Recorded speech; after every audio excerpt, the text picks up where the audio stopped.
सबसे पहले आप सभी को मेरा प्यार भरा नमस्ते। मैं गीता सेमवाल देवभूमि उत्तराखंड के प्रकृति की गोद में बसा हुआ गंगा मैया का शीतकालीन प्रवास मुखवा मुखीमठ गांव से आप सभी लोगों का हार्दिक स्वागत करती हूं आपका अपने YouTube चैनल हर्षिल ब्लॉग में। तो अभी सुबह की 10 बज चुकी है और मेरे ब्लॉग की शुरुआत भी हो गई मुखवा गांव से। और अगर आज मौसम की बात की जाए तो बादल छाए हुए हैं और उसके साथ साथ हिमालय से देवदार की ठंडी ठंडी हवा आ रही है, जिस वजह से कि मौसम काफ़ी प्यारा सुहावना हो रखा है। तो अभी मेरे हस्बैंड जी की तैयारी है बगीचे में जाने की, और हमारे बगीचे में जाने का रास्ता कुछ इस तरह से है। और यहाँ पे से जो मुखवा और धराली का व्यू दिखता है वो बड़े गजब का दिखता है।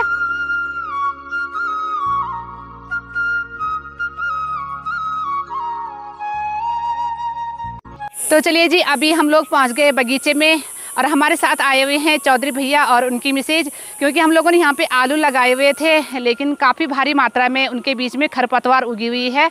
तो जल्दी जल्दी से थोड़ा सा बगीचे का काम कर लेते हैं। यहाँ पे आते ही चौधरी भैया जी भी लग गए काम पे। और यहाँ पे ना घास काफ़ी अच्छा हरा भरा हो रखा है। इस घास को देख के मेरा मन कर रहा है कि क्यों ना मैं भी एक गाय पाल लूँ गाँव में रह के। मेरा बहुत मन कर रहा है, जैसे मैं इस घास को देख रही हूँ ना तो मेरा मन कर रहा है कि खूब घास काटना था और गाय होती तो कितना अच्छा होता। ये देखिए, ये हम लोगों ने आलू लगा रखे हैं यहाँ पे और इनके बीच में काफ़ी घास उगी हुई है। और सावन का महीना लगा हुआ है लेकिन मुखवा में काफ़ी कम मात्रा में बारिश हो रही है, बिल्कुल सूखा सूखा हो रखा है। तो ये देखिए, ये है सेब के पेड़, इसमें काफ़ी भर भर के सेब लगे हुए हैं और ये है ग्रीन कलर का सेब। तो इन सेब के पेड़ों के बीच में काफ़ी खरपतवार उगी हुई है। तो जहाँ से हमारा दूध आता है तो उनकी गाय है, तो ये वाला जो घास है उनकी गाय के लिए निकाल देती हूँ। और मुझे ना घास काटने में बड़ा मज़ा आ रहा है।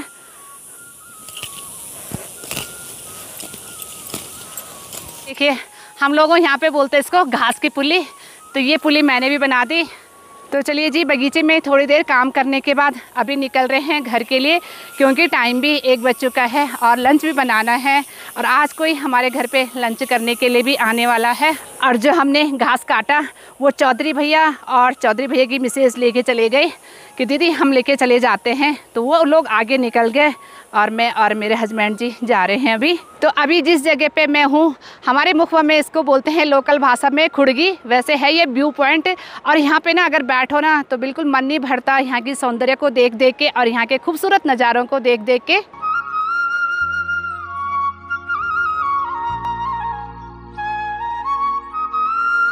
और ये देखिए, आपको जो मेरे पीछे धारा दिखाई दे रही होगी तो ये है भीम धारा।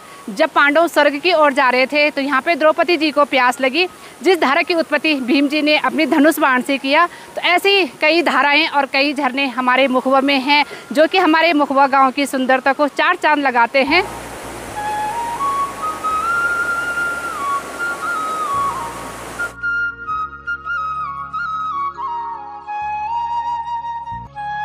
हेलो दोस्तों, शुरुआत करते हैं दूसरे दिन से। तो अभी मैं बिल्कुल रेडी हो रखी हूँ और अभी मैं जा रही हूँ पूजने व्यास जी को मिलने के लिए। तो हमारे मुखवा में जो श्रीमद् भागवत महापुराण कथा चल रही है, तो आज श्री कृष्ण भगवान जी का जन्मोत्सव मनाया जाएगा और व्यास जी महाराज जी आ रहे हैं भांजी के घर में, जो कि अपने हाथों से बिल्कुल मट्ठा लगाएंगे और उसका जो मक्खन निकलेगा वो श्री कृष्ण भगवान जी को शाम को चढ़ाया जाएगा और उसको भोग लगाया जाएगा।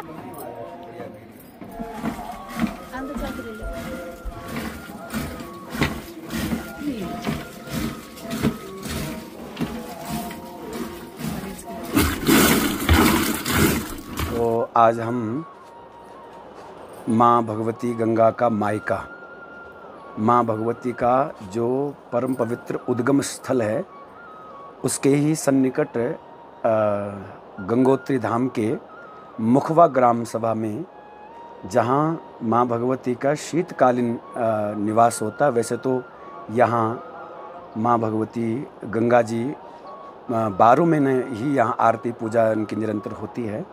ऐसे मुखीमठ दिव्य स्थान में हम लोग विराजमान हैं और यहाँ की जो भूमि है, यहाँ का जो स्थान है, ये अत्यंत पवित्र और अनेकानेक दिव्य चेतनाओं से युक्त स्थान। तो ऐसे पवित्र धाम में केवल आने मात्र से ही कल्याण हो जाता है, केवल दर्शन मात्र से ही कल्याण हो जाता है।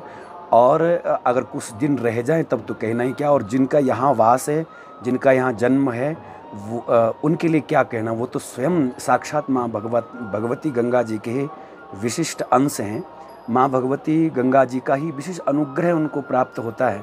हमारे यहाँ गांव के देवता हैं, ग्राम सभा के देवता हैं, समेश्वर देवता हैं, नृसिंह देवता हैं, और इसके अलावा भी अनेक सारे देवी देवता यहाँ पर इस क्षेत्र को संरक्षित करते रहते हैं। अगर कोई कुछ क्षण भी आकर के यहाँ पर विराजमान होकर के ध्यान करे, चिंतन करे, तो वो वास्तविक आनंद को प्राप्त करता है और ठाकुर जी की शरणागति को प्राप्त करने में वो समर्थ हो जाता है। यही इसकी विशेषता है।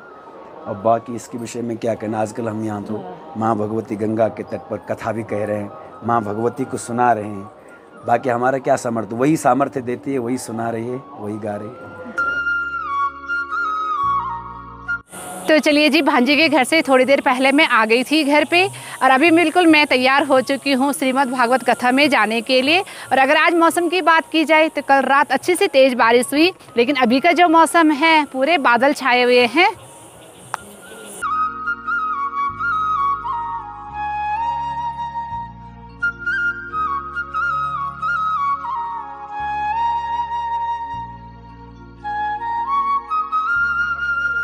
जैसे ही पछाड़ना चाहता था, छटक गई आकाश मंडल में और अष्टभुजा रूप धारण कर लिया। बोले जगदम्बा मैया की जय, बोले गोपाल की जय।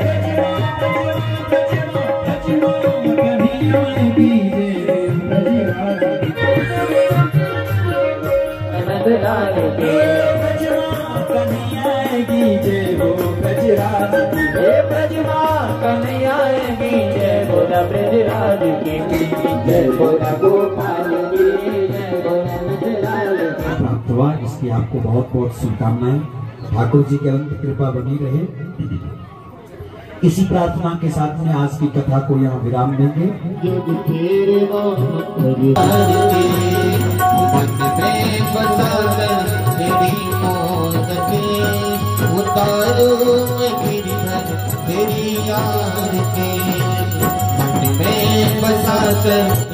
तो चलिए जी, श्रीमद् भागवत कथा से थोड़ी देर पहले मैं आ गई थी घर पे, और अभी मैंने चेंज भी कर लिया और अब जा रहे हैं भोजन ग्रहण करने के लिए। और साथ में आज रात्रि में कीर्तन भजन होगा। कल रात को बहुत तेज़ बारिश हो गई थी, जिस वजह से कि कीर्तन भजन नहीं हो पाया। तो अभी जल्दी जल्दी से जाते हैं, और टाइम भी लगभग 7:45 बज चुका है। तो पहले भोजन ग्रहण करेंगे और उसके बाद कीर्तन भजन का आनंद लेंगे।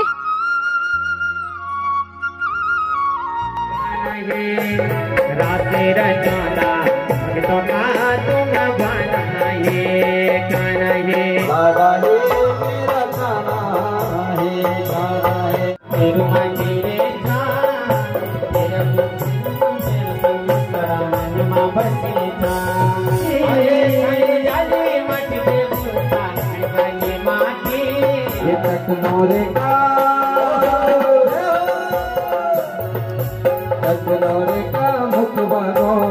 मंदिरे सूरत समय स्वर बसी बाबा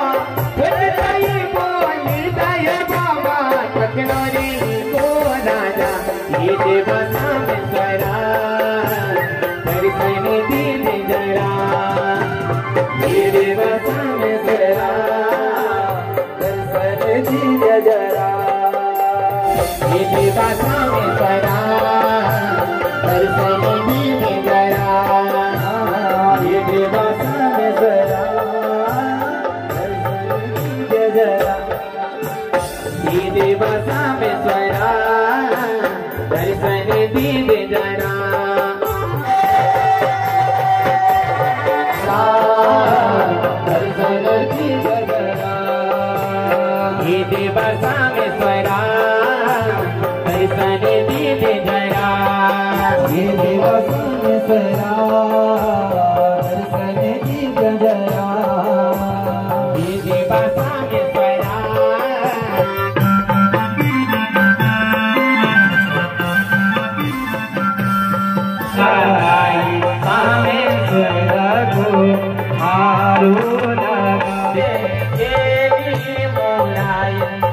मोला